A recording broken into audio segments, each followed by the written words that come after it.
Hello students, आज आपका प्रकाश का इस वीडियो लेक्चर में हम आपको जो इससे पहले के वीडियो लेक्चर में चीज़ें बताई थी उसका कुछ रिवीजन है और रिवीजन के बाद आज नया टॉपिक स्टार्ट करेंगे जिसे हम प्रिज्म कहेंगे। और प्रिज्म से रिलेटेड क्वेश्चन एक तरीके से जो टॉपिक्स हैं या पॉइंट्स हैं उनको हम क्लियर करेंगे। क्लियर? तो इससे पहले के जो लेक्चर हैं उसमें हमने आपको लेंस से रिलेटेड सारी चीज़ें क्लियर की थी।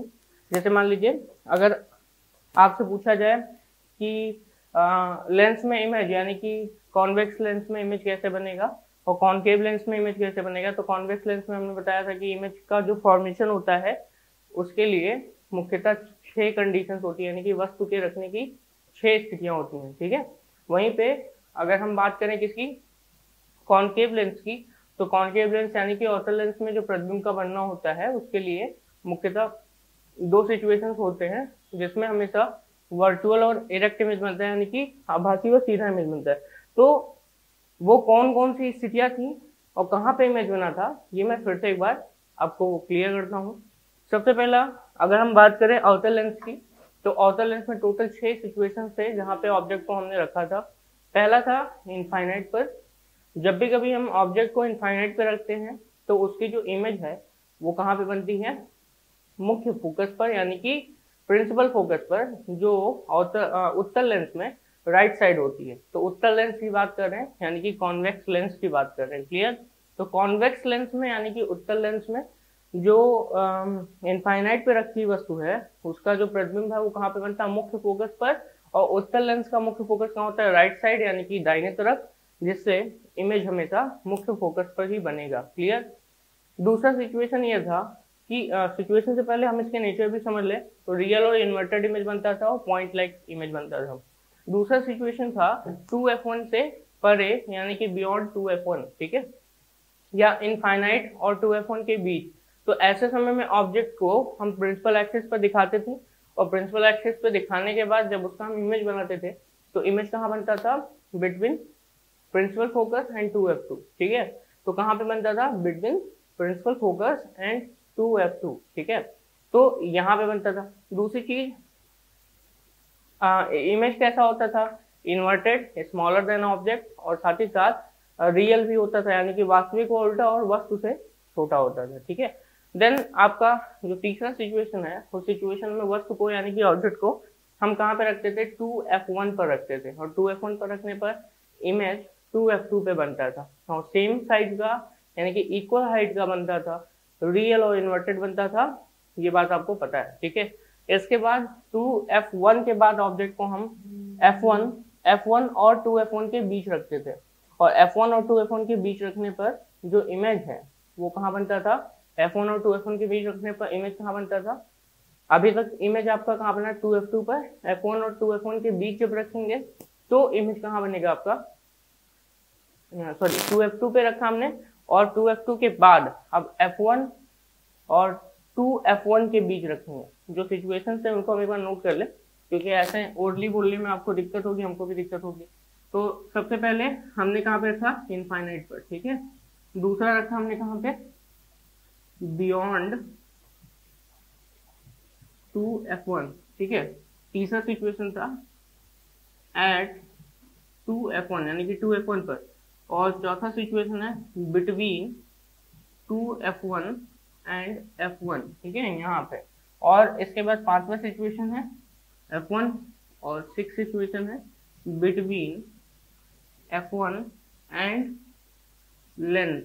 ठीक है, बिटवीन f1 एंड लेंस। ठीक है, तो यहाँ पे क्या है, अगर हम बात करें किसकी, बिटवीन 2f1 एंड f1, तो यहाँ पे जो इमेज बनता था, अगर ऑब्जेक्ट को इस पोजीशन पे रखें यानी कि पोजीशन नंबर 4, तो ऑब्जेक्ट जो है वो 2f2 के बाद बनता था, यानी कि बियॉन्ड बनता था, और ऐसे समय में जो वस्तु है वो ऑब्जेक्ट से बड़ा होता था। ठीक है, और साथ ही साथ रियल और इन्वर्टेड होगा। ठीक है।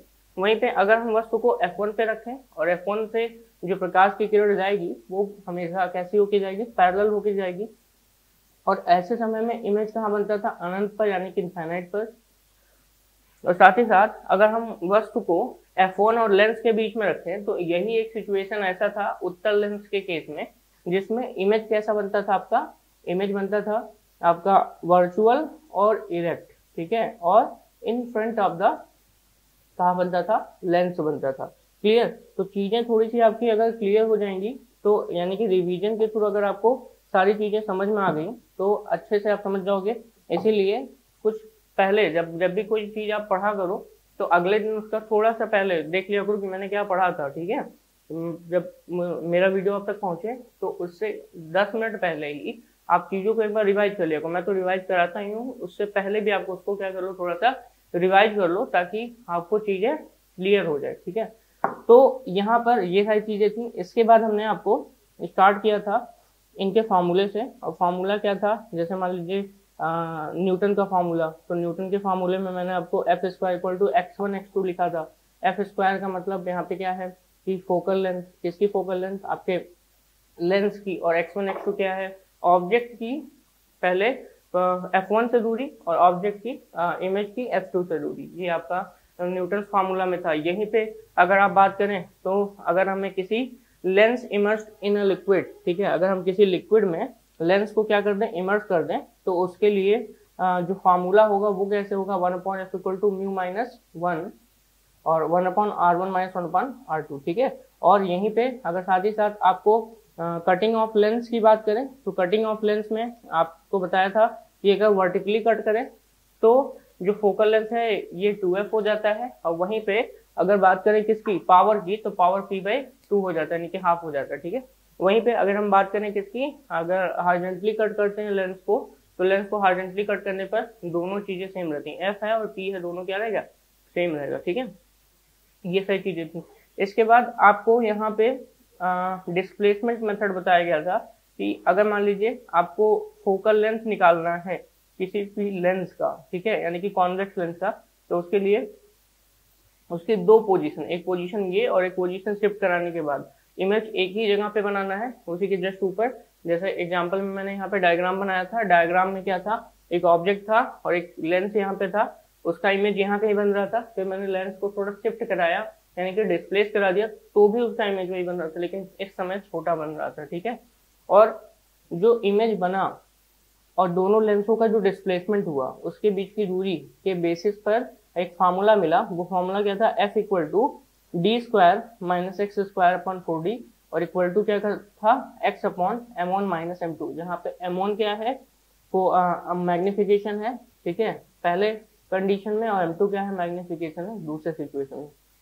साथ ही साथ साइज ऑफ ऑब्जेक्ट निकालना था, तो o equal to under root i1 i2 क्या है, height of image in both cases. मतलब जब आपका पहले क्या था, पहले पोजीशन में इमेज क्या मिला, हाइट का, और दूसरे पोजीशन में इमेज क्या मिला, हाइट का, उसको मल्टीप्लाई कर दो और उसके ऊपर स्क्वायर रूट लगा दो, वही क्या देगा, ऑब्जेक्ट का हाइट दे देगा, ठीक है। ठीक है, यहाँ पे कटिंग ऑफ लेंस आपका फिर आता है कॉम्बिनेशन ऑफ लेंस। जैसा कि आप पावर का फॉर्मूला पढ़ चुके हो, P इक्वल टू 1/f, तो P इक्वल टू 1/f में f मतलब होता है मीटर में, और मीटर में f है यानी कि फोकल लेंथ है। साथ ही साथ पावर ऑफ लेंस की बात करें तो पावर ऑफ लेंस में जितने भी लेंस होंगे उनके पावर को हम सीधे सीधे ऐड कर देंगे, यानी कि अगर हमको नेट पावर चाहिए तो P equal to P1 plus P2 plus P3, ऐसा आपका एंड सो ऑन जितने भी होंगे लेंस को जोड़ देंगे। बट हाँ, ये ध्यान में रखना है कि उसकी यूनिट ध्यान से रखनी है। मतलब अगर आपका कॉन्वेक्स लेंस है तो प्लस में डायोप्टर होगा, लेकिन अगर कॉन्केव लेंस है तो माइनस में डायोप्टर होगा, ये सब ध्यान से रखना है। तो पावर को भी प्लस माइनस में ध्यान रखना है। ऐसे ही अगर फोकल लेंथ निकालिए आप किसी भी कॉम्बिनेशन का, यानी कि कई सारे लेंस रखे हुए हैं, उस कॉम्बिनेशन का फोकल लेंथ निकालना है, तो जहाँ पावर का फॉर्मूला है वही आप वहां पे पुट कर दीजिए, आपका डायरेक्ट फोकल लेंथ भी पता चल जाएगा। बस साइन का थोड़ा सा ध्यान रखना है कि साइन पॉजिटिव है या निगेटिव है, ठीक है। और इसके साथ साथ आपका तो ये चीजें क्लियर हो गई। अगर यहाँ पे सिल्वरिंग ऑफ लेंस की बात करें, ठीक है, किसकी बात करें, सिल्वरिंग ऑफ लेंस की बात करें, तो सिल्वरिंग ऑफ लेंस में जैसा कि मैंने बताया था कि कभी कभी लेंस के आउटर सरफेस पर सिल्वर पॉलिश कर दी जाती है, तो उस बेसिस पर अगर मान लीजिए कॉन्वेक्स लेंस है तो कॉन्वेक्स सिल्वर्ड लेंस बोलेंगे। और उसमें क्या होगा, कॉन्वेक्स सिल्वर्ड लेंस में क्या होगा, एक सरफेस उसकी ट्रांसपेरेंट होगी यानी कि चिकनी होगी, उस पर कोई पॉलिश नहीं हुआ होगा, तो वो लाइट को इंटर करने के लिए सक्षम है। लेकिन दूसरे पे एक पॉलिश कर दिया गया, वो भी किसका, सिल्वर पॉलिश, जिससे क्या हो गया सिल्वर्ड पॉलिश लेंस कहेंगे उसको। और ऐसे केस में जो फोकल लेंथ निकालने का फॉर्मूला होता है वो होता है 1/f equal to 2/fl plus 1/fm। तो यहाँ पे अगर देखें fl क्या है, तो जब भी कभी हम सिल्वर्ड लेंस की बात करेंगे, सिल्वर्ड जैसे मान लीजिए कॉन्वेक्स हो गया, तो उसको हम पहले देखेंगे कि किन किन चीजों से बनता है। तो जैसा कि मैंने आपको बताया भी है कि अगर हम सिल्वर्ड की बात करें तो इसके एक सरफेस पे मान लीजिए हमने पॉलिश करा दी, तो ये किन किन चीजों से मिलकर अब बनेगा, तो एक है कॉन्वेक्स लेंस और दूसरा है इसके साथ साथ ये वाला सरफेस, यानी कि ये कैसा मिरर की तरह काम करेगा, कॉनकेव मिरर। अब कॉनकेव मिरर की तरह काम करेगा तो ये इसका फोकल लेंथ मान लेते हैं एफएल यानी कि लेंस है, और इसका एफएम यानी कि मिरर है, ठीक है। और उसी हिसाब से जो फॉर्मूला है फॉर्मूला इंपोर्ट कर देंगे 1/f equal to 2/fl plus 1/fm, ठीक है। यानी कि इससे हम जो आपकी सिल्वरिंग ऑफ लेंस है ऐसे लेंसों का हम फोकल लेंथ निकाल सकते हैं। क्लियर?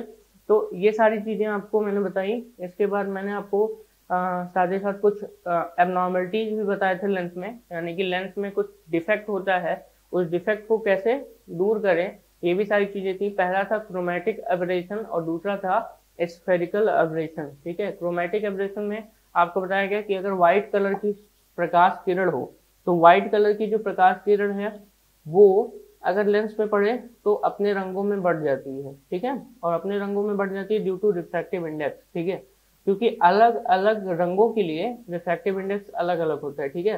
तो यहाँ पे जो व्हाइट लाइट कभी भी लेंस से टकराएगा तो लेंस से वो अपने कलर्स में डिस्पर्स हो जाएगा, और डिस्पर्स हो गया यानी कि डिफरेंट कलर में वो डिवाइड हो गया। तो ऐसे केस में आपको इस घटना को हम क्या कहते हैं, क्रोमेटिक एब्रेशन कहते हैं। क्लियर? और जो ऑब्जेक्ट है उसकी इमेज कैसे दिखने लगती है, ब्लर दिखने लगती है। रीजन क्या है, एक ही जगह पर इमेज फोकस नहीं हो पाता है, ठीक है। तो इसको दूर करने का तरीका है कि एक्रोमेटिज्म यूज किया जाए, मतलब एक ही लेंस की जगह दो या दो से अधिक लेंसों का प्रयोग किया जाए, ठीक है। एक ही लेंस की जगह दो या दो से अधिक लेंसों का प्रयोग किया जाए, तब जाके ये आपका जो क्रोमेटिक एब्रेशन है, यानी कि जो वर्ड से रिलेटेड यानी कि जो रंग से रिलेटेड दिक्कतें हैं लेंस की, वो खत्म हो जाएंगी, ठीक है। अगला है कि अगर हम स्फेरिकल एब्रेशन की बात करें तो स्फेरिकल एब्रेशन में अगर हम बात करें तो यहाँ पे क्या होता है कि जो मार्जिनल रे होती है और जो पैराक्सियल रे होती है, पैराक्सियल रे वो होती है जो जस्ट प्रिंसिपल एक्सिस के बगल से जाती हैं, और जो मार्जिनल रे हैं वो क्या होती हैं, जस्ट किनारे, लेंस के जो किनारे होते हैं वहां से होके जाती हैं।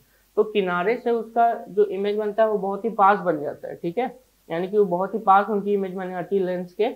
और वहीं पे जो पैराक्सियल रे हैं उनका जो अगर हम इमेज देखें तो उनकी इमेज कहाँ बनती है, दूर बनती है। तो ऐसे समय में इमेज 2 पॉइंट पे बन रहा है और 2 पॉइंट पे बन रहा है, तो जो इमेज है वो ब्लर दिखेगा आपको। और ब्लर ना दिखे इसके लिए क्या करते हैं, दोनों में से सिर्फ एक ही प्रकार की लाइट को जाने दें तो इमेज एक ही बनेगा, जिससे जो ऑब्जेक्ट का इमेज है वो हमेशा हमको दिखेगा, ठीक है।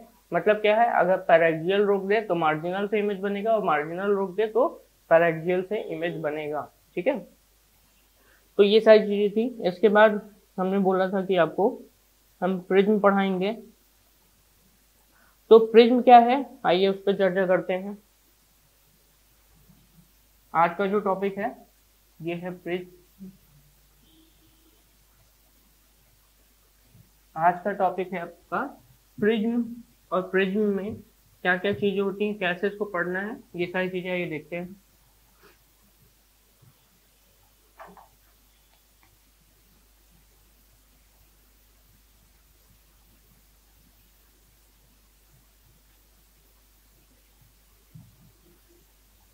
ठीक है, प्रिज्म। तो यहाँ पर अगर हम बात करें किसकी, प्रिज्म की, तो prism is a transparent medium, ठीक है। एक तरीके से क्या है, पारदर्शी माध्यम है, बाउंडिंग बाय रिफ्रैक्टिंग सरफेसेस। मतलब क्या है, सिंपल सी बात, रिफ्रैक्टिंग सरफेस का मतलब क्या होता है, जैसे कि मैंने आपको रिफ्रैक्शन के केस में बताया था, यानी कि अपॉर्चुन के केस में बताया था कि रिफ्रैक्टिंग सरफेस वो होती है जहां से लाइट एक मीडियम से दूसरे मीडियम में इंटर करता है, ठीक है। तो ऐसे ही अगर हम प्रिज्म की बात करें, ठीक है, तो प्रिज्म के केस में क्या है कि प्रिज्म एक तरीके का ट्रांसपेरेंट मीडियम है। ट्रांसपेरेंट का मतलब पारदर्शी माध्यम है, जो अगर देखें तो आपके रिफ्रैक्टिव सरफेस से घिरा हुआ है, ठीक है, और रिफ्रैक्टिव सरफेस से इस प्रकार से घिरा हुआ है कि अगर देखें तो वो किसी एंगल पे दोनों रिफ्रैक्टिव सरफेस है, ठीक है। तो यहाँ पे अगर हम प्रिज्म की बात करें तो प्रिज्म आपका कुछ ऐसे हम बनाएंगे, ठीक,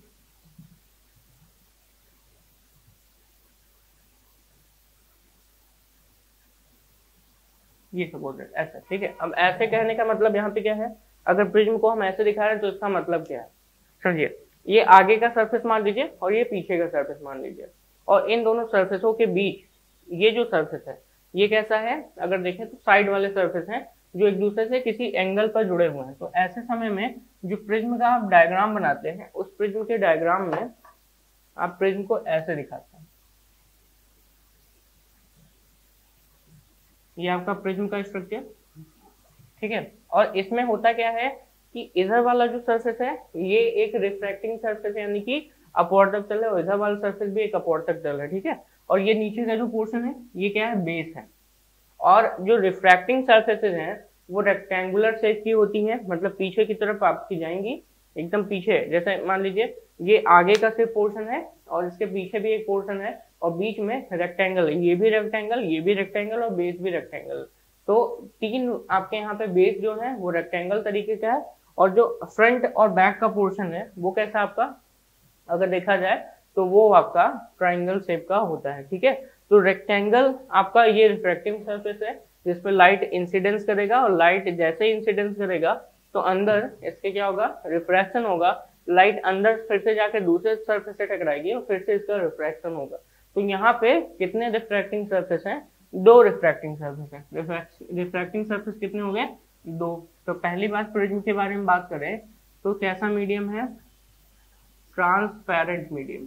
ट्रांसपेरेंट मीडियम है यानी कि कैसा माध्यम, पारदर्शी माध्यम। मीडियम है यानी कि पारदर्शी माध्यम, ठीक है। और पारदर्शी माध्यम के साथ साथ अगला क्या है कि ये इसके पास कितने सरफेस होते हैं, two refracting surface, two refracting surfaces, ठीक है। मतलब दो इसके पास रिफ्रैक्टिंग सरफेसेस हैं, मतलब यहाँ से क्या होगा, प्रकाश का अपवर्तन होगा, और इसमें एक पे लाइट इंसिडेंस करती है और एक पे इमर्जेंस होता है। तो इसको बोलते हैं इंसिडेंट सरफेस और इसको बोलते हैं इमर्जेंस सरफेस, ठीक है।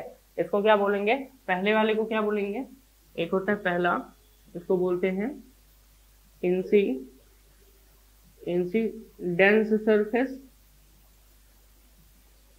यहाँ पे दूसरे वाले को क्या बोलते हैं,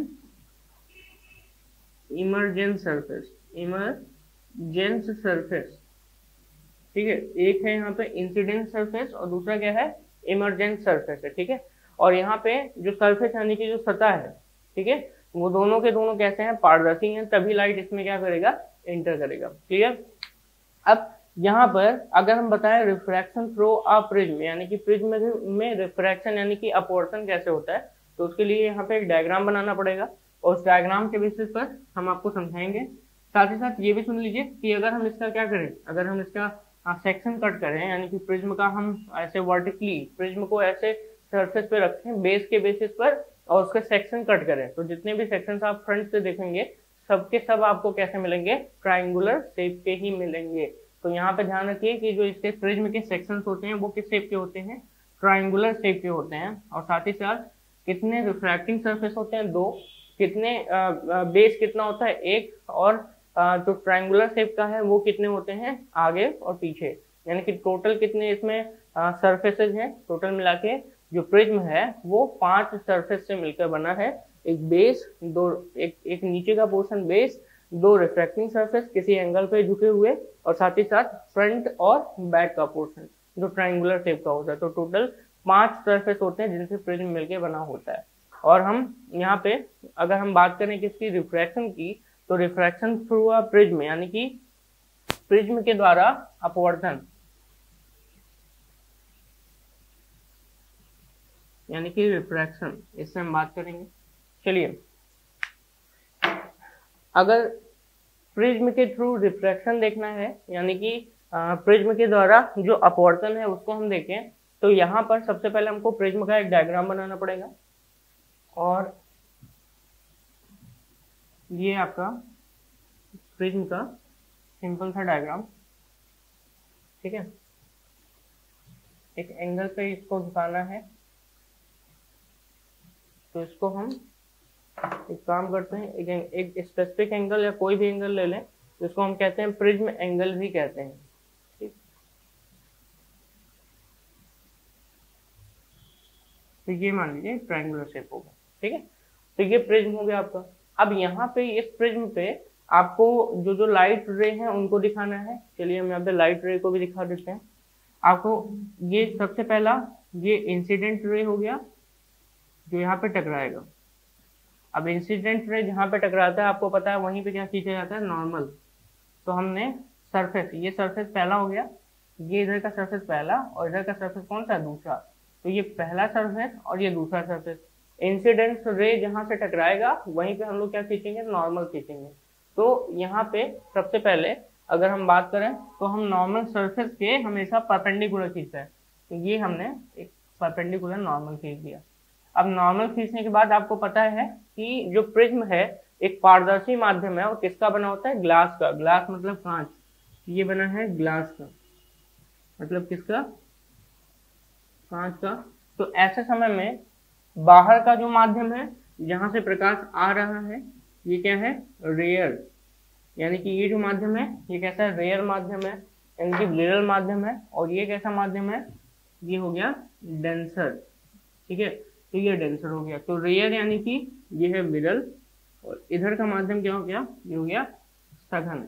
तो विरल से कहाँ जा रहा है, सघन में जा रहा है। और मैंने आपको बताया था जब भी कोई प्रकाश की किरण विरल माध्यम से कहाँ जाती है, सघन माध्यम में, तो अभिलंब की तरफ झुक जाती है। तो ये सीधे ना जा करके कुछ यूं चला गया, दूसरे सरफेस से जाके टकराया, तो सीधे ना जा करके ये ऐसे बेंड हो गया, वो भी किसकी तरफ, आपके नॉर्मल की तरफ बेंड हो गया, ठीक। अब ये अगले सरफेस पर यहाँ पे टकराती है, और यहाँ पे टकराने के बाद अब वहां पर भी हम क्या करेंगे, इसको इंसिडेंस रे मानेंगे। दूसरे सरफेस के लिए ये जो रे गई है इसको हम इंसिडेंस रे मानेंगे, और यहाँ पर भी एक नॉर्मल खींचेंगे।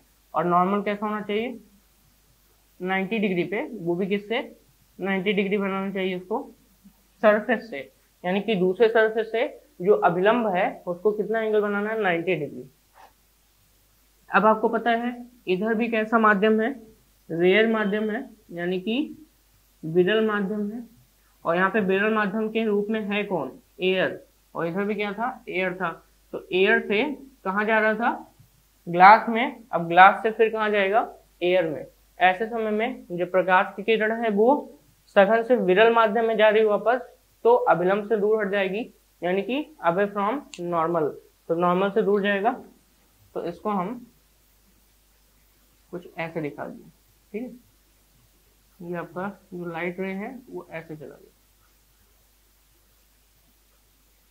ये आपका लाइट रे है। कहने का मतलब क्या था, जो जो लाइट रे गई है उसको आप देख रहे हैं यहाँ पे क्लियरली एकदम विजिबल है।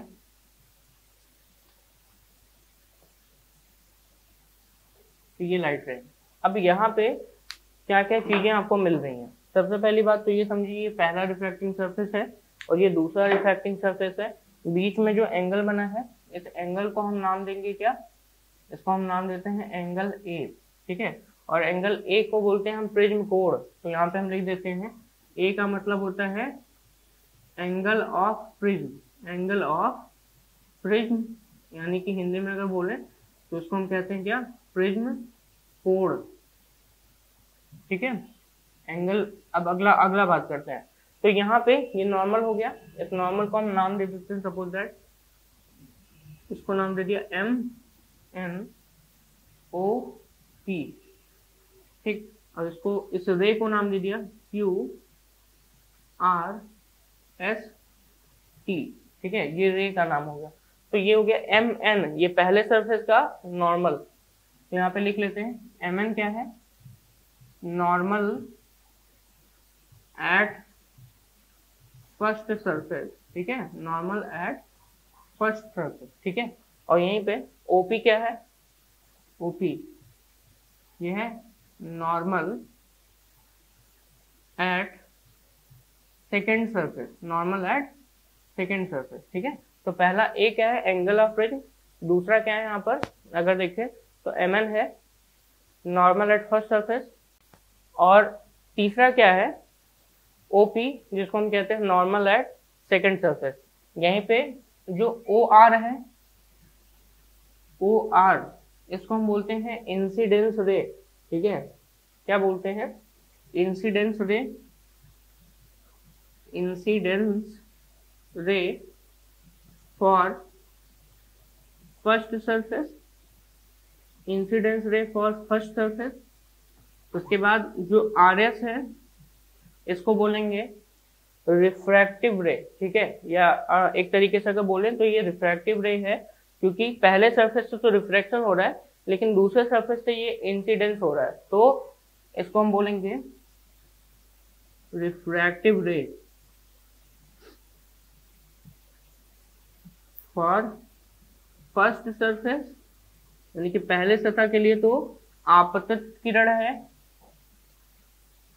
सॉरी अपवर्तित किरण है, लेकिन दूसरे सतह के लिए आपतित किरण है। तो रिफ्रैक्टिव रे फॉर फर्स्ट सरफेस एंड यहाँ पे बात करें तो रिफ्रैक्टिव रे के अलावा यहाँ पे क्या हो गया, एंड इंसिडेंस रे फॉर सेकेंड सरफेस। तो ये दूसरे सरफेस के लिए क्या हो गया, इंसिडेंस की तरह काम करेगा, ठीक है। तो ये RS हो गया। फिर देन आपका ST आता है, तो ST क्या हो गया, ST क्या है आपका यहाँ पे, वो है इमरजेंस रे, इसको सीधे सीधे नाम दे देते हैं इमरजेंस रे, OR, और रिफ्रैक्टिव रे फॉर सेकेंड सरफेस, ठीक है, ये हो गया। तो यहाँ पे जो टर्म्स हैं, जितनी भी टर्म्स थी सब मैंने बता दी। पहला क्या था, जो रे से रिलेटेड और प्रिज्म से रिलेटेड है, तो वो मैंने बताया। ये मान लीजिए आपका प्रिज्म है, इसका पहला रिफ्रैक्टिव सरफेस ये है और दूसरा रिफ्रैक्टिव सरफेस ये है। पहला रिफ्रैक्टिव सरफेस डिसाइड कैसे करते हैं, लाइट जब सबसे पहले जहां पे पड़ती है वही उसका पहला रिफ्रैक्टिव सरफेस होगा, यानी कि अपवर्तक तल होगा। तो सबसे पहले जो लाइट है जिसका नाम है QR, वो कहाँ पे इंसिडेंस किया, लाइट रे वो पहले सरफेस पे इंसिडेंस करता है, जहां पे इंसिडेंस करता है उसको हम बोलते हैं पॉइंट ऑफ इंसिडेंस, और यहाँ पे इस सरफेस पे पॉइंट ऑफ इंसिडेंस का काम कौन कर रहा है, कैपिटल R। अब यहाँ से लाइट रे कहाँ पे गई, अंदर इंटर करती है, और अंदर इंटर करने के बाद यानी कि जब भी कभी प्रकाश की किरण किसी एक माध्यम में प्रवेश कर जाती है तो उस माध्यम में सीधा चलता है, यहाँ पे बेंडिंग नहीं होता है, क्योंकि माध्यम हर जगह समान रहता है। तो यहाँ पे जो किरण RS है वो सीधी रेखा में चला गया और जाके दूसरे सरफेस से टकराया, और दूसरे सरफेस पे जब टकराया तो वहां पर भी पॉइंट ऑफ इंसिडेंस मिला, जिसको हम क्या कहते हैं, S कहते हैं। तो ये पॉइंट ऑफ इंसिडेंस का काम करेगा। अब यहाँ पे हमने नॉर्मल खींचा जिसको OP कहते हैं, और आपको पता है प्रकाश की किरण अब सघन माध्यम से कहाँ जाएगी, विरल माध्यम में। तो ऐसे समय में जो प्रकाश की किरण है वो क्या हो जाएगी, थोड़ा नॉर्मल से दूर चली जाएगी, क्लियर। तो इसीलिए हम इनको क्या कहते हैं, इसीलिए नॉर्मल से दूर चली गई और प्रिज्म से भी बाहर निकल रही है, तो इसलिए हम ST को लिखे हैं इमरजेंस रे, इसको हम बोलते हैं इमरजेंस रे बोलते हैं, या इसको हम बोलते हैं निर्गत किरण, क्या कहते हैं, निर्गत किरण कहते हैं, ठीक है। तो ये निर्गत किरण हो गया। और रिफ्रैक्टिव रे फॉर सेकेंड सरफेस, या तो हम इसको कह सकते हैं दूसरी सतह के लिए अपवर्तित किरण कह सकते हैं, क्लियर। अच्छा, कुछ टर्म्स और हैं, जैसे एंगल ऑफ इंसिडेंस कौन सा होगा, एंगल ऑफ इमरजेंस किसे कहते हैं, एंगल ऑफ प्रिज्म तो आपने जान लिया, या इसको हम रिफ्रैक्टिव एंगल भी कहते हैं। जो आप कैपिटल A की बात कर रहे हैं यहाँ पे, एंगल ऑफ प्रिज्म को A से डिनोट करते हैं, या इसी को रिफ्रैक्टिंग एंगल भी कहते हैं ऑफ प्रिज्म, ठीक है, रिफ्रैक्टिंग एंगल ऑफ प्रिज्म भी कहते हैं। R1 R2 जो है ये क्या है, एंगल ऑफ रिफ्रैक्शन है, और जो डेल्टा है इसको हम कहते हैं एंगल ऑफ डेविएशन। अब यहाँ पे तो मैंने ये सब एंगल दिखाया नहीं, तो इन सब एंगल को हम देख लेते हैं, चलिए। सबसे पहला ये नॉर्मल से जो पहला एंगल बनेगा इसको एंगल आई से डिनोट करेंगे, ये बाहर निकल रहा है इसको एंगल ई से डिनोट कर देंगे, ठीक है। ये पहला रिफ्रैक्शन हुआ है, तो पहला रिफ्रैक्टिंग जो रे है यानी कि रिफ्रैक्टिव रे है उसके लिए ये एंगल R1 होगा और ये मान लेते हैं एंगल R2, ठीक है। तो एंगल ऑफ रिफ्रैक्शन अगर देखें तो ये सारी चीजें हैं। चलिए तो यहाँ पे हम इनका नामकरण कर देते हैं। सबसे पहले जो जो टर्म्स हैं उनके हम नाम लिखते हैं। आई को इसको बोलेंगे एंगल ऑफ इंसिडेंस, ठीक है। यहाँ पे E इक्वल टू क्या हो गया, एंगल ऑफ इमरजेंस, ठीक है। तो पहला क्या हो गया एंगल ऑफ इंसिडेंस और दूसरा क्या हो गया एंगल ऑफ इमरजेंस। तीसरा incidence emergence R1 and R2, इसको क्या कहेंगे एंगल ऑफ रिफ्रैक्शन, यानी कि अपवर्तन कोण। और यहीं पे अगर हम बात करें डेल्टा की, जिसको मैंने दिखाया नहीं है तो पहले चलिए डेल्टा दिखा देते हैं। डेल्टा का मतलब होता है एंगल ऑफ डेविएशन और डेविएशन का मतलब होता है विचलन। मतलब इसका मतलब क्या है ये भी समझ लीजिए कि किरण जहां से जा रही थी उससे ना होकर के वो दूसरे पाथ से होकर चली गई। मतलब प्रकाश की जो किरण है, ठीक है, जो प्रकाश की किरण है वो मान लीजिए ऐसे सीधे निकलना चाह रही थी लेकिन ऐसे ना जाके वो अब ऐसे जा रही है। तो निर्गत किरण और आपतित किरण के बीच जो एंगल बनता है ये ऐसे गया है और ये ऐसे जा रहा था, तो इस किरण को आगे बढ़ाइए और जो निर्गत किरण है उसको पीछे बढ़ाइए, तो जहां पे वो कट करेंगे वहीं पे एंगल ऑफ डेविएशन होता है, यानी कि विचलन कोण कहते हैं। तो चलिए इसको थोड़ा सा हम आगे बढ़ाते हैं। तो ये देखिए ये क्यू आर क्या है, क्यू आर हमने लिखा है इसको इंसिडेंस रे, क्यू आर को हमने क्या लिखा है इंसिडेंस रे। तो जब भी कोई प्रकाश की किरण किसी सतह से टकराती है तो उसी को हम क्या कहते हैं इंसिडेंस रे कहते हैं। यहाँ पर अगर बात करें किसकी क्यू आर की, तो क्यू आर क्या है इंसिडेंस रे है, यानी कि आपतित किरण है, ठीक है। तो चलिए आपतित किरण को थोड़ा सा आगे बढ़ाते हैं। आपतित किरण को हमने क्या किया आगे इंक्रीज किया, ये हमने आगे भेजा और वहीं पे जो निर्गत किरण है जिसको ST से डिनोट किए हैं इसको हमने थोड़ा सा पीछे बढ़ाया, ये पीछे की तरफ हमने इंक्रीज किया और जहां पे ये दोनों एक दूसरे को कट कर रहे हैं तो देखिए यहाँ पे इस पॉइंट पर ये प्रकाश की किरण सीधे चली गई और जो ये निर्गत प्रकाश की किरण थी वो पीछे आ गई। तो यहाँ पे इंसिडेंस किया और ऐसे समय में एक एंगल बना, इस एंगल को हम कहते हैं डेल्टा से डिनोट, किससे डिनोट करते हैं डेल्टा से। और ये डेल्टा का मतलब होता है, इसका मतलब होता है एंगल ऑफ डेविएशन, इसको हम कहते हैं एंगल ऑफ डेविएशन, यानी कि हिंदी में अगर बोलें तो इसको हम कहते हैं विचलन कोण, ठीक है। तो एंगल ऑफ डेविएशन क्लियर हो गया। मान लेते हैं जो सरफेस है यानी कि जो हमारा जो ग्लास है इसका अपवर्तनांक कितना है स्मॉल n है। तो ये भी ध्यान में रखना है कि अपवर्तनांक भी हमें पता होना चाहिए। ग्लास का अपवर्तनांक 1.5 होता है और 1.6 होता है फ्लिंट और क्राउन ग्लास के लिए, जो कि अलग अलग है, मैंने आपको बताया भी था। तो ये सारी चीजें आपको यहाँ से क्लियर हो गई। यहीं पे अगर हम बात करें फ्लिंट और क्राउन में, तो फ्लिंट का जो अपवर्तनांक वो ज्यादा है यानी कि 1.6, और वहीं पे अगर क्राउन की बात करें तो 1.5 होता है। अगर डेविएशन की बात करें तो डेविएशन में अगर देखें तो फ्लिंट में डेविएशन ज्यादा होगा, क्राउन में डेविएशन कम होगा, क्योंकि जिसका रिफ्रैक्टिव इंडेक्स ज्यादा उसमें डेविएशन भी ज्यादा होता है यानी कि विचलन भी ज्यादा होता है, ठीक है। तो यहाँ पे अगर हम किसकी बात करें फ्लिंट कांच की, तो यहाँ पे जैसा कि मैंने आपको अभी भी बताया कि ये आपका प्रिज्म है, इस प्रिज्म से हमने रिफ्रैक्शन की कंडीशन यानी कि अपवर्तन की दशा को मैंने बताया।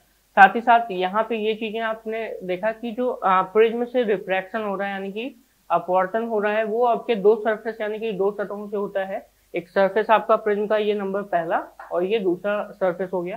पहले सरफेस से जो अपवर्तन हुआ उसको मैंने उसके जो एंगल्स हैं वो कौन कौन से हैं I और R1, और दूसरे सरफेस से जो आपके अपवर्तन होते हैं उसको हमने R2 और E एंगल से दिखाया है। साथ ही साथ जो किरण है उन किरण के बारे में मैंने आपको क्लियर किया है। अब यहाँ पे कुछ फॉर्मूले हैं, वो फॉर्मूले भी हम लोग पढ़ लेते हैं। जैसे कि A इक्वल टू होता है R1 प्लस R2। जब इसके फॉर्मूले आप देखेंगे जो आपके न्यूमेरिकल्स में यूज किए जाएंगे, तो यहाँ पे ए मतलब एंगल ऑफ प्रिज्म, या इसको बोलते हैं रिफ्रैक्टिंग एंगल। ठीक है, क्या कहते हैं? रिफ्रैक्टिंग एंगल ऑफ प्रिज्म भी कहते हैं। तो अगर हम बात करें ए की, तो ए इक्वल टू क्या होता है? R1 plus R2। ठीक है, ए इक्वल टू क्या होता है? R1 plus R2। और यहीं पे I plus e equal to होता है A प्लस डेल्टा। ठीक है, ये ध्यान में रखिएगा। I plus e equal to क्या होता है? A plus delta. ये दो फॉर्मूले आप ध्यान में रखिएगा। इससे रिलेटेड क्वेश्चंस आते हैं, क्योंकि कभी कभी एंगल ऑफ प्रिज्म पूछ लेता है, तो ऐसे समय में R1 और R2 आपको पता होना चाहिए। ठीक है, और R1 R2 पता होगा तभी जाके आप चीजों को क्लियर कर पाएंगे। ठीक है, तो यहाँ पे ये हो गया। और I plus e equal to क्या हो गया? A plus delta. A plus delta में आपकी कंडीशन क्या है? A plus delta. तो I plus e equal to A plus delta. यहाँ पे I क्या है? Angle of incidence. E क्या है? Angle of emergence. A क्या है? Prism angle. और डेल्टा क्या है? यहाँ पे एंगल ऑफ डेविएशन। क्लियर? अब यहीं पे अगर हम स्नेल्स लॉ लगाएं, किसके लिए? सरफेस ए के लिए, सरफेस पहले के लिए। और यहीं पे अगर हम किसके लिए? सरफेस दूसरे के लिए, यानी कि दूसरी सतह के लिए स्नेल का नियम लगाएं, तो उसके लिए कैसे हम स्नेल का नियम अप्लाई करेंगे, ये थोड़ा सा आप समझ लीजिए। आपको पता है जो माध्यम लिया गया है वो कैसा है? ग्लास का माध्यम है, प्रिज्म का। और प्रिज्म का जो माध्यम ग्लास का है, इसका अपवर्तनांक मैंने लिखा है कितना है? स्मॉल n है। ठीक है, अब जब भी कोई प्रकाश की किरण एक माध्यम से दूसरे माध्यम में जाती है, तो स्नेल के नियम के हिसाब से sine I upon sine R equal to होता है कांस्टेंट। और कांस्टेंट का मतलब यहाँ पे अपवर्तनांक से होता है। तो अगर हम पहले सरफेस के लिए, कौन से सरफेस के लिए? पहले, फॉर फर्स्ट सरफेस, अगर हम लगाएं फॉर्मूला स्नेल्स का, तो यहाँ पे हो जाएगा, आपको पता है, sign I upon sine R1। क्या हो जाएगा? Sine I upon sine R1। ये हो जाएगा sine I upon sine R1, क्योंकि प्रकाश की किरण कहां से कहां? रेयर से किस में जा रही है? डेंसर में जा रही है। तो I, इसका साइन I हो जाएगा। और जो रिफ्रैक्टिंग एंगल होगा वो, यानी कि रिफ्रैक्शन का एंगल ऑफ रिफ्रैक्शन, वो कितना हो जाएगा? R1। तो sine I upon sine R1 equal to क्या हो जाएगा? N। ठीक है, N हो जाएगा, क्योंकि हम माध्यम किस में जा रहे हैं? ग्लास में जा रहे हैं, तो यहाँ पे N हो जाएगा। दूसरी चीज, अगर हम इसी चीज को किसके लिए? फॉर सेकंड सरफेस के लिए देखना चाहें, मतलब स्नेल्स का लॉ हम किस सरफेस के लिए लगाएं? दूसरे सरफेस के लिए। तो यहाँ पे अगर आप देखेंगे तो जो वैल्यूज है उनको थोड़ा सा ध्यान में रखते हुए करना है। तो एंगल ऑफ इंसिडेंस, क्योंकि प्रकाश की किरण ऐसे जा रही है और यहाँ से टकराने के बाद बाहर निकल रही है, तो ग्लास से फिर कहाँ जा रहा है? एयर में जा रहा है, यानी कि सघन माध्यम से कहाँ जा रहा है? विरल माध्यम में जा रहा है। तो ऐसे समय में इसको हम साइन I के जगह रखेंगे और इसको हम साइन R के जगह रखेंगे। तो सेकंड सरफेस से अगर हम देखें तो लिखते हैं sine R2 upon sine E equal to क्या हो जाएगा? 1 अपॉन n। 1 अपॉन n क्यों लिखा? क्योंकि अब जो प्रकाश की किरण है वो उल्टा जा रही है। उल्टा जाने का मतलब क्या है? जिस माध्यम से आई थी उसी माध्यम में फिर जा रही है। मतलब अगर देखें तो एयर से आया था ग्लास में, अब ग्लास से फिर कहाँ जा रहा है? एयर में। तो माध्यम पलट गया। और माध्यम पलट जाने पे हम हमेशा क्या करते हैं? जो रिफ्रैक्टिव इंडेक्स है उसको भी क्या कर देते हैं? पलट देते हैं। क्लियर? अच्छा, अब अगला है डेविएशन थ्रू अ प्रिज्म। आपने रिफ्रैक्शन पढ़ लिया और रिफ्रैक्शन से रिलेटेड फॉर्मूले पढ़ लिए। ऐसे क्वेश्चन से अगर आपको कोई भी क्वेश्चन आएगा तो आप आसानी से कर ले जाओगे, जब आपको टर्म्स पता हो, चीजें पता हो और फॉर्मूले पता हो। ठीक है, तो चलिए अब अगला टॉपिक है इसका, वो है डेविएशन थ्रू अ प्रिज्म, यानी कि प्रिज्म से विचलन। अगला टॉपिक है यहाँ पे डेविएशन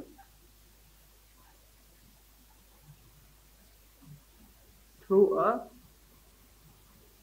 प्रिज्म। ठीक है, डेविएशन थ्रू अ प्रिज्म। तो अगर डेविएशन यानी कि इसको कहते हैं प्रिज्म द्वारा विचलन, क्या कहते हैं? प्रिज्म द्वारा विचलन। यानी कि डेविएशन थ्रू अ प्रिज्म। तो इसका मतलब होता है कि प्रकाश की जो किरण है, ठीक है, जो प्रकाश की किरण है वो सीधे जाना चाहिए था, वो सीधे न जाके अपने पाथ से थोड़ा सा मुड़ गई, इसी को हम कहते हैं डेविएशन हो गया। यानी कि जो प्रकाश की किरण थी वो अपने ओरिजिनल पाथ से, यानी कि जो उसका प्रारंभिक रास्ता था उससे विचलित हो गई। तो अपवर्तन के केस में विचलन हमेशा होता है, क्योंकि अपवर्तन का मतलब ही है बेंडिंग ऑफ लाइट। तो बेंडिंग अगर होगा तो इसका मतलब वो अपने पाथ से मुड़ेगा और पाथ से विचलित होगा, ठीक है। तो अगर कोई थिन प्रिज्म हो, यानी कि पतला प्रिज्म हो, तो पतले प्रिज्म के लिए जो विचलन का फॉर्मूला आता है, किसके लिए, फॉर थिन प्रिज्म, किसके लिए, फॉर थिन प्रिज्म, यानी कि पतले प्रिज्म के लिए जो विचलन का फॉर्मूला आता है वो होता है delta equal to n-1 into A. Delta equal to क्या है, n-1 इंटू ए। इसका मतलब क्या है, डेल्टा का मतलब इसको एंगल ऑफ डेविएशन बोलते हैं, यानी कि विचलन कोण। n क्या है, refractive index of the medium of prism. a क्या है, रिफ्रैक्टिंग एंगल ऑफ प्रिज्म या एंगल ऑफ प्रिज्म भी बोलते हैं, ठीक है। तो ये हो गया, तो a हो गया, इसको हम यहाँ पे लिखेंगे। n क्या है, ये सारी चीजें। अब अगर हम यहाँ पे थोड़ा सा रिलेशन देखें, तो रिलेशन अगर n और डेल्टा में देखें तो जिसका डेविएशन ज्यादा, ध्यान से सुनिएगा, मान लीजिए डेविएशन नंबर 1 और डेविएशन नंबर 2 ऐसे, इसका मान लीजिए डेविएशन ज्यादा है, तो क्यों ज्यादा होगा, क्योंकि उसका माध्यम का रिफ्रैक्टिव इंडेक्स भी ज्यादा होगा। तो इसीलिए हमेशा याद रखिए कि हमारे पास दो ग्लास होती हैं, एक ग्लास होता है फ्लिंट और एक होता है क्राउन। तो फ्लिंट और क्राउन में जो रिफ्रैक्टिव इंडेक्स है, रिफ्रैक्टिव इंडेक्स है, ये फ्लिंट ग्लास का ज्यादा होता है और क्राउन का इससे कम होता है। तो फ्लिंट का अगर रिफ्रैक्टिव इंडेक्स ज्यादा है, कितना होता है, 1.6 के आसपास, और इसका कितना होता है 1.5। तो 1.5 और इसका 1.6, तो ज्यादा है। तो जिसका रिफ्रैक्टिव इंडेक्स ज्यादा, उसका यहाँ पे अगर हम देखें तो डेविएशन भी ज्यादा आएगा। यानी कि डेल्टा, अगर हम बात करें किसकी, फ्लिंट की, तो delta flint is greater than delta crown, ठीक है, ये होगा। तो यहाँ पे डेविएशन भी किस में ज्यादा मिलेगा, फ्लिंट में ज्यादा मिलेगा, किसके रिस्पेक्ट में, क्राउन के रिस्पेक्ट में ज्यादा मिलेगा। क्लियर। तो डेविएशन का मतलब आप समझ गए। यहाँ पे डेविएशन का मतलब होता है प्रकाश अगर जिस पाथ से जा रही थी, अगर वो सीधे चला गया होता, देखिए ये आपका QR है, यानी कि इंसिडेंस पाथ है, तो ये सीधे जाना चाहता तो सीधे चला गया होता, बट पहले इतना डेविएट हुआ और फिर इतना डेविएट हो गया, यानी कि पूरा का पूरा ये जाना तो ऐसा चाहिए था, लेकिन डेविएशन कितना हो गया, इतना डेविएशन हो गया, ठीक है। और इतना डेविएशन हो गया तो ये जो एंगल डेविएशन कहा रहा है, यानी कि जितना पाथ वो पहले ओरिजिनल पाथ से मुड़ गया, उसी को बोलते हैं एंगल ऑफ डेविएशन, ठीक है। तो ये चीज आपकी क्लियर हुई। साथ ही साथ यहाँ पे जो फॉर्मूला है ये क्या है आपका, किसी पतले प्रिज्म के लिए अगर एंगल ऑफ डेविएशन पता करना है तो ये है। अगर आपने चीजों को अच्छे से समझा है तो क्वेश्चंस करने में आपको कोई प्रॉब्लम्स नहीं आएंगे, ठीक है। यहाँ पे कुछ चीजें और ध्यान से सुनिए। फॉर मिनिमम डेविएशन, कभी कभी क्वेश्चन पूछ लेता है, बताइए कंडीशन क्या है मिनिमम डेविएशन की, ठीक है। For minimum deviation, for minimum deviation conditions बताइए, कंडीशन, ठीक है। फॉर मिनिमम डेविएशन क्या बताइए हमको, कंडीशंस बताइए। तो यहाँ पे अगर मिनिमम डेविएशन के लिए हम कंडीशन की बात करें तो सबसे पहला R1 equal to R2 equal to R, यानी कि दोनों एंगल जो R1 R2 हैं वो इक्वल मिलने चाहिए, ठीक है। कैसे मिलने चाहिए, इक्वल। और दूसरा कंडीशन है I इक्वल टू E होना चाहिए, यानी कि angle of incidence equal to angle of emergence होना चाहिए। ये दो सिचुएशंस है, इन दो सिचुएशंस पे ही जो डेविएशन होगा वो कैसा होगा, मिनिमम होगा बिल्कुल भी, यानी कि सबसे कम डेविएशन मिलेगा, ठीक है। तो आपने अगर हम यहाँ पे बात करें एंगल ऑफ रिफ्रैक्शन की और यहीं पे बात करें एंगल ऑफ इंसिडेंस की, तो उसके लिए भी फॉर्मूला है। वो फॉर्मूला क्या है, चलिए पढ़ लेते हैं थोड़ा सा। फॉर मिनिमम डेविएशन आपने देख लिया। यहीं पे अगर हम बात करें किसकी, एंगल ऑफ रिफ्रैक्शन की, तो एंगल ऑफ रिफ्रैक्शन से रिलेटेड एक फॉर्मूला है, वो है, और एंगल ऑफ इंसिडेंस से भी related formula. Angle of refraction prism के लिए R इक्वल टू आप लिखोगे a/2 और एंगल ऑफ इंसिडेंस लिखोगे a plus delta m by 2। Delta m का मतलब होता है मिनिमम डेविएशन, ठीक है, तो डेल्टा m बाई 2। तो यहाँ पर r इक्वल टू क्या हो गया a/2 और I इक्वल टू क्या हो गया a plus delta m by 2। तो यहाँ से n इक्वल टू क्या हो गया sine I upon sine r। आपको पता है अभी कुछ देर पहले लिखवाया था कि पहले सरफेस के लिए मान लीजिए I और R1 है, तो ऐसे केस में आप क्या निकाल सकते हो, साइन r की वैल्यू रख सकते हो, ठीक है।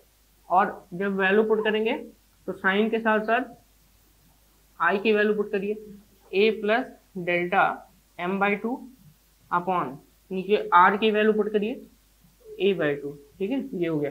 तो यहाँ पे n की वैल्यू जो है वो क्या मिल गई आपको, n की वैल्यू आपको मिल गई sine a plus delta m by 2 divided by sine a by 2।